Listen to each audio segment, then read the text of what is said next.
Hello guys, আমরা আজকে তিস্তাতে আসি, নৌকোতে চড়বো, থার্মোকলের নৌকো। এই যে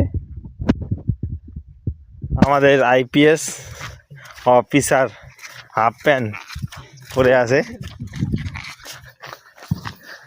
ওই যে আমাদের একটা মাতাল ছেলে, হ্যাঁ আমাদেরকে না বলে চলে এসেছে মাতাল ছেলেটা। দেখো আমাদের আজকে পাগল কুকুরগুলোতে থাকে, এগুলো আমাদেরকে কামড় দিছে, ওই জন্য আমরা আজকে এই যে কি রোদ প্রচণ্ড, এই রোদের মধ্যে আমরা আসছি তিস্তার চরে। শুধু আমরা খালি দৃশ্যটা দেখবো, আর কিছুই না। কে কে এই শালার নৌকাটা চড়ছো জানাবে আমাকে। শালার নৌকাটা খালি দুলছে, আমাদের 3 জন চড়ছি আমরা, ভয় লাগতেছে।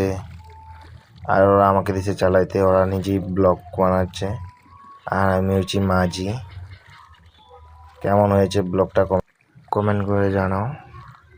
এরকম ব্লগ দেখার জন্য চ্যানেলটাকে সাবস্ক্রাইব ও পেজটাকে ফলো করে রাখো।